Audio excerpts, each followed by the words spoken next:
Halo Sobat Baca, apa kabarmu hari ini? Semoga sehat-sehat selalu ya. Di kesempatan ini, Mimin akan merangkum sebuah film keren, yang bercerita tentang seorang remaja, berkekuatan super, yang harus pindah dari satu kota, ke kota lain, untuk menghindari kejaran musuh berbahaya.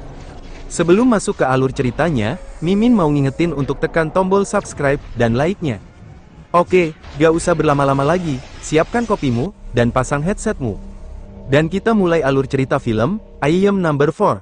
Film ini dibuka dengan seorang kameramen yang sedang menyoting bumi dari luar angkasa. Ia mengezoom kameranya sampai ke sebuah hutan di belahan dunia, di mana di hutan tersebut terdapat gubuk bambu yang di dalamnya ada bocah bernama Paijo dan pria dewasa bernama Yanto.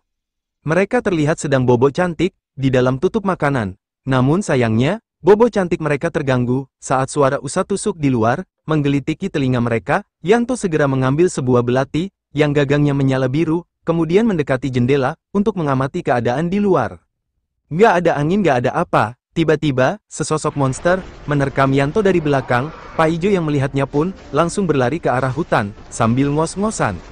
Sayangnya, Paijo tertangkap, namun yang menangkapnya bukan monster, melainkan pria botak bertato faktor. Ia mengambil belatinya, lalu membunuh Paijo, yang membuat Paijo langsung berubah menjadi debu. Kalian pasti bingung dengan adegan di awal film ini. Maka dari itu, saya akan jelaskan terlebih dahulu, siapa Paijo, dan siapa pria botak bertato tadi.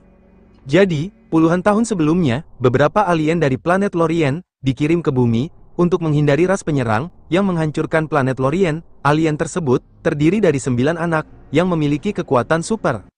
Mereka didampingi warrior atau guardian, termasuk Yanto tadi, dan salah satu dari 9 alien, adalah Paijo, yang merupakan nomor 3, untuk penyerangnya sendiri, adalah ras alien, yang disebut Mogadorian. Mereka hidup, hanya untuk menghancurkan Lorien beserta penghuninya.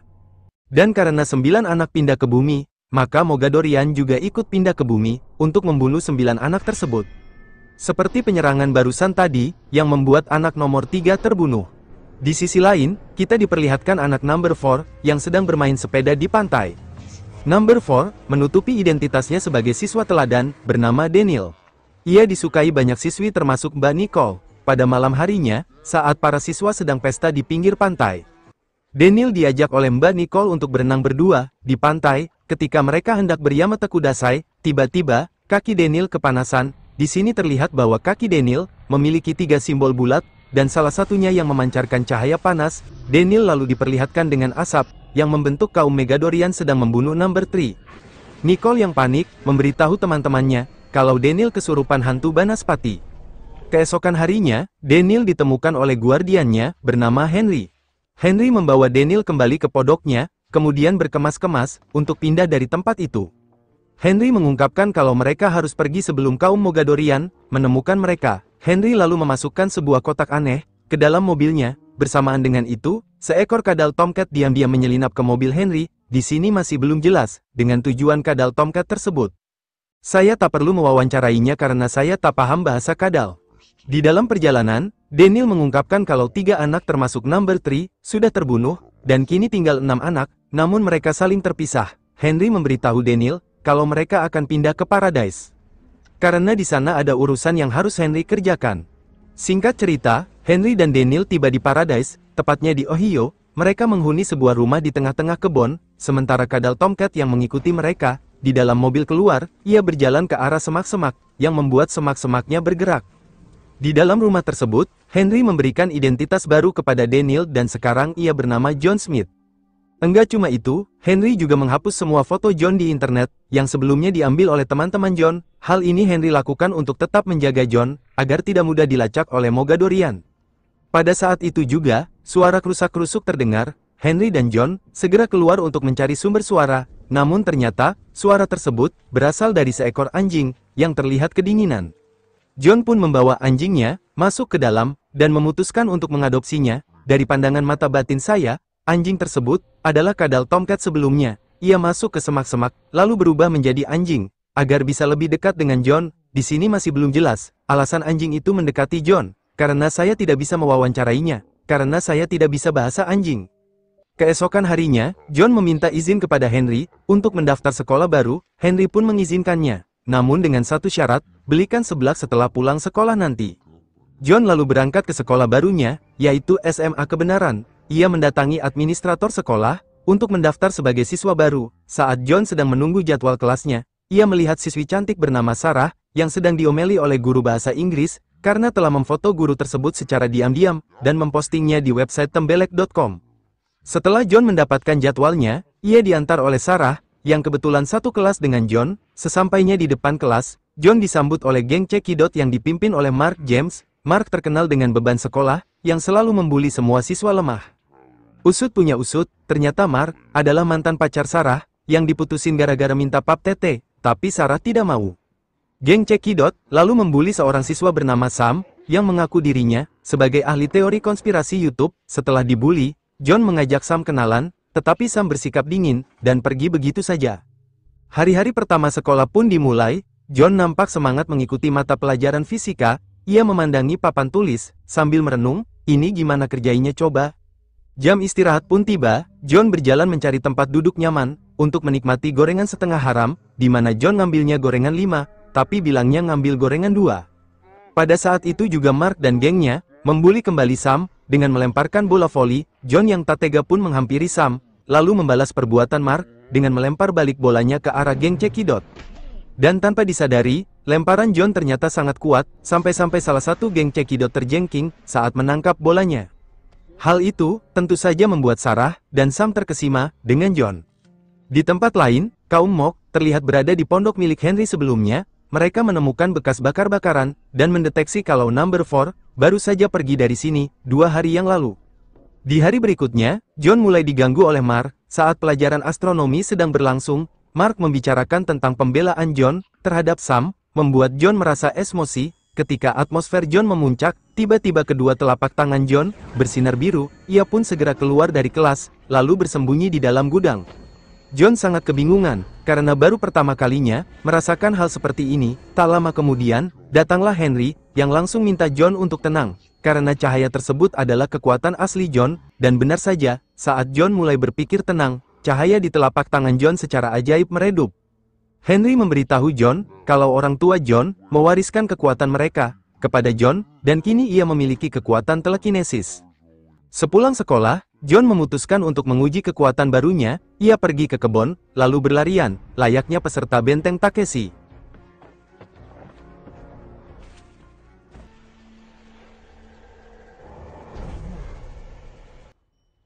Malam harinya, John sengaja menemui Sarah, yang baru saja beli seblak Mang Aceng. Mereka berjalan bersama, sambil membicarakan tentang terciptanya sandal jepit. Sarah lalu mengajak John makan malam bersama keluarganya. John sangat senang ketika melihat kebahagiaan di antara keluarga Sarah, yang sama sekali belum pernah John rasakan. Setelah makan bersama selesai, John pamit pulang kepada Sarah. Di waktu yang sama, Mark melintas dan melihat kedekatan antara John dan Sarah. Esok paginya, Mark mengerjai John dan Sam dengan memasang jebakan buah naga di loker mereka, yang membuat tubuh John dan Sam penuh dengan cairan merah. John pun marah. Ia akan menghajar mereka namun mengurungkan niatnya karena melihat banyak siswa di sekeliling John. John dan Sam kemudian mengganti pakaiannya di kamar mandi. Di sini Sam mengungkapkan kalau dirinya tinggal bersama ayah tiri setelah ayah kandungnya bernama Malcolm secara misterius menghilang. Sam meyakini kalau ayahnya diculik oleh alien saat ia mencari tahu bukti pesawat alien kuno di Meksiko Yucatan. Sebenarnya, ayah Sam hanyalah seorang mandor pabrik yang terobsesi dengan astronomi. Bersamaan dengan itu Henry ternyata sedang mencari data ayah Sam. Ia menemukan alamat tempat kerja Malcolm di sebuah pabrik sempak. Henry kemudian pergi ke pabrik tersebut, yang terlihat sudah lama ditinggalkan. Di dalam pabrik, Henry menemukan bekas lubang, yang sepertinya bekas jatuhnya meteor. Ia mengorek lubangnya, dan tak sengaja menemukan belahan batu berwarna biru. Pada malam harinya, John pergi ke pesta karnaval musim panas, untuk menemui Sarah, dan kebetulan sekali, ada Sam di sana. Di depan Sarah, John mengungkapkan tentang perbuatan Mark tadi pagi, yang ada sangkut pautnya dengan Sarah. Sarah pun mengatakan bahwa dirinya sudah putus lama dengan Mark. Ia juga sudah gosok gigi beberapa bulan, jadi bekas air liur dari Mark sudah tidak ada lagi. Sarah kemudian mengajak John bermain uji nyali. Mereka dipandu oleh Pak Bagong, masuk ke kebun, di mana di kebun tersebut terdapat beberapa hantu settingan, kayak film agak lain. Saat di tengah perjalanan, tiba-tiba John ditabrak oleh beberapa orang. mereka juga menyeret Sarah dari John. John akhirnya terpaksa menggunakan kekuatannya untuk melawan orang-orang tersebut. Setelah mengalahkan mereka, John sadar kalau orang-orang ini ternyata geng Cekidot. Ia pun meminta salah satu geng Cekidot untuk memberitahu di mana Sarah berada. Setelah tahu di mana Sarah berada, ia langsung menyusul Sarah dan menemukan Sarah sedang disandera oleh Mark. Tak terima gendakannya disandera Mark, tanpa pikir panjang, John pun langsung menghajar Mark sampai tangan kirinya keseleo. Selesai itu, ia membawa Sarah pulang ke rumahnya, dan tanpa disadari John, Sam ternyata dari tadi mengamati perkelahian John, yang pada akhirnya, ia pun tahu siapa John sebenarnya. Sam lalu SMS John, dan memintanya untuk datang ke rumahnya. Setibanya John di rumah Sam langsung minta John untuk beritahu siapa dirinya sebenarnya. Dengan terpaksa, John pun memberitahunya, tetapi tetap mengancam Sam agar tak menyebutkan identitas asli John. Keesokan harinya, John dan Henry didatangi ayah Mark yang merupakan seorang polisi. Ia menginterogasi Henry tentang kebenaran John melakukan kekerasan kepada anaknya, yang kini dirawat di rumah sakit. John pun minta maaf, karena mereka menyerang lebih dulu. Sebelum ayah Mark pergi, ia melihat barang-barang elektronik milik Henry, yang sepertinya digunakan untuk meretas, dan tentu saja ia curiga. Setelah ayah Mark pergi, Henry meminta John untuk mengemasi barang-barangnya, karena mereka akan pindah lagi ke kota lain. Namun tentu saja John menolak, karena tak ingin jauh-jauh dari Sarah. Henry terus memaksa John, sampai akhirnya mereka bergelut. Tetapi hanya sementara, ketika Henry menyadarkan John, Henry kemudian memberikan waktu 1 hari kepada John agar John bisa mengucapkan selamat tinggal kepada Sarah. Besoknya, saat John bangun tidur siang, ia mendapati kalau Henry menghilang bersama belahan batunya. Tak lama kemudian, HP John berdering, dan ternyata itu panggilan dari Henry, namun yang mengangkat bukan Henry, melainkan seorang pria lain, yang memaksa John untuk datang ke Warsaw, Indiana. Jika tidak, maka Henry akan mati. John pun minta bantuan Sam untuk mengantarkannya ke sana. Setibanya di lokasi, John minta Sam untuk mengikuti seorang pria yang baru saja keluar dari sebuah gudang, sedangkan dirinya akan memasuki gudang tersebut.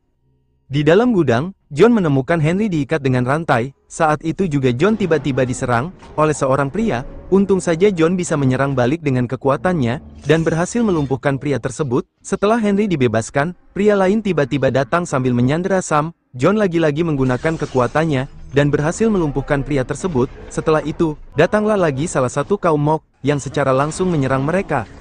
Ketiganya lalu segera memasuki mobil. Namun sayangnya, Sam lupa membawa kuncinya. Henry meminta John untuk menyalakan mesin mobil dengan kekuatannya. Tetapi Mok lebih dulu mendekat, yang kemudian menusuk Henry dengan belati. Ketika mobil menyala, Sam langsung ngegas menjauhi kaum Mok tersebut. Di tengah perjalanan, John dan Sam memberhentikan mobilnya untuk membaringkan Henry di pinggir jalan. Sebelum meninggal, Henry memberitahu John kalau John harus menemukan anak-anak lainnya, karena dengan bersama, kaum Mok bisa dikalahkan. Henry akhirnya meninggal, dan hancur menjadi debu. Sementara dua pria yang menangkap Henry, berhadapan dengan Komandan Mok. Ternyata kaum Mok menjadikan beberapa orang menjadi anak buahnya. Ia sangat marah ketika mengetahui kalau belahan batunya diambil kembali oleh Number 4. Lalu ia membunuh dua pria tersebut dengan memasukkan dinamo Tamiya ke dalam mulut mereka. John dan Sam kembali melakukan perjalanan. Saat Sam melihat belahan batu atau artefak Lorien, ia langsung ingat kalau dirinya memiliki potongan batu tersebut yang dulu ditemukan ayahnya. John pun meminta Sam untuk mengambil batunya, sedangkan dirinya akan menemui Sarah. Singkat cerita, John akhirnya bertemu dengan Sarah di sebuah pesta. Namun pada saat itu juga, datanglah beberapa polisi termasuk ayah Mark. Mereka menyergap John yang membuat Sarah terjatuh dari genteng, tetapi John menyelamatkannya dengan kekuatan telekinesisnya. Keduanya lalu berlari ke hutan, menghindari kejaran polisi.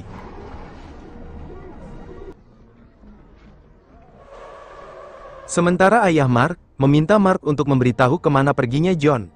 Saat mereka hendak pergi, kaum Mok datang dan secara langsung membunuh ayah Mark, Komandan Mok, kemudian memaksa Mark untuk menunjukkan kemana perginya John. Di sisi lain Sam bertemu dengan anjing John. Ia pun membawa si anjing ke rumahnya dan mencari potongan batu artefak. Di tempat lain lagi, Sarah membawa John ke sekolah dan bersembunyi di ruang rekreasi. Saat mau transfer ilmu kebatinan, tiba-tiba diganggu Sam yang menelepon John. Sam memberitahu kalau dirinya menemukan potongan batu artefak. John lalu minta Sam untuk menjemputnya di sekolahan. Ketika John dan Sarah hendak keluar, mereka dikejutkan dengan kedatangan kaum Mok yang membawa truk kontainer dan juga Mark. Kaum Mok kemudian melempar Mark ke arah jendela begitu saja. Setelah itu, mereka memasuki sekolah untuk membunuh John.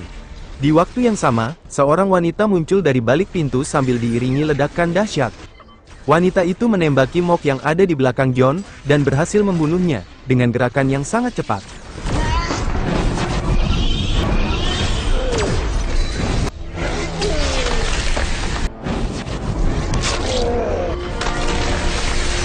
Si wanita kemudian memperkenalkan dirinya sebagai Number 6, bernama Jen.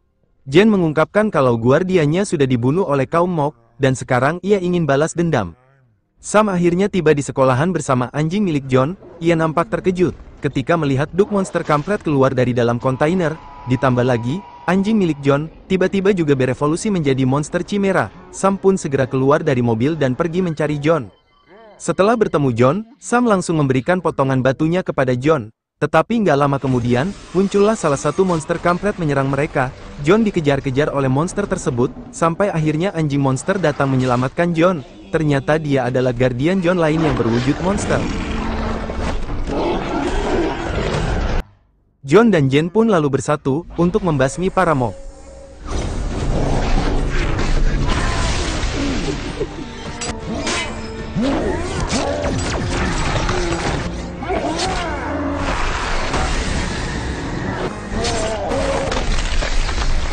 Monster Chimera berhasil membunuh monster kampret, tetapi sayangnya, ia terluka parah, karena terkena cakaran dari kuku kampret. John, Jen, Sam dan Sarah, mencoba keluar dari sekolahan. Namun mereka dihadang oleh 3 Mok tersisa. John meminta Sam untuk membawa Sarah ke tempat yang aman, sedangkan dirinya dan Jen akan melawan Mok tersebut. Dengan teknik membelah semangka, John dan Jen dengan mudah mengalahkan Mok.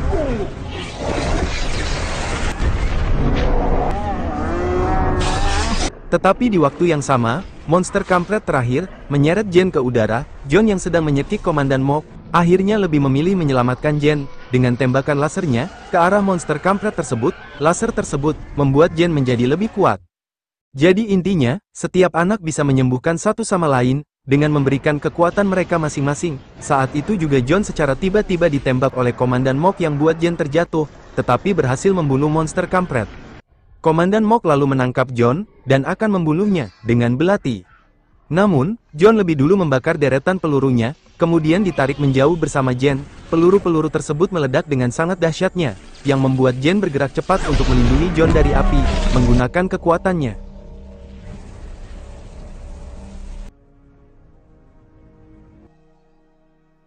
Pagi harinya, Jen dan John memutuskan untuk pergi mencari 4 anak Lorien yang lain. Keduanya lalu menyingkronkan kedua potongan batu, yang berhasil melenyapkannya, yang artinya kaum Mok tidak akan bisa lagi melacak mereka. Setelah itu, datanglah Mark yang kini bersikap baik dengan John. Ia memberikan John kotak artefak yang tertinggal. John pun berterima kasih kepada Mark. John kemudian memberitahu Jen kalau Sam akan ikut dengan kita, karena ia ingin mencari ayahnya, yang masih ada sangkut pautnya dengan pencarian 4 anak Lorien. Sebelum berangkat, John berpamitan dengan Sarah, dan memintanya untuk nongkrong di kafe sambil pamer HP iPhone. Pada saat itu juga, anjing milik John muncul. Ia terlihat terluka parah, namun ia baik-baik saja. Film ini ditutup dengan John, Jen, Sam, dan anjingnya pergi ke arah barat menyusul Tong San Chong, dengan mengendarai mobil, dan film pun selesai. Sampai jumpa lagi di video berikutnya.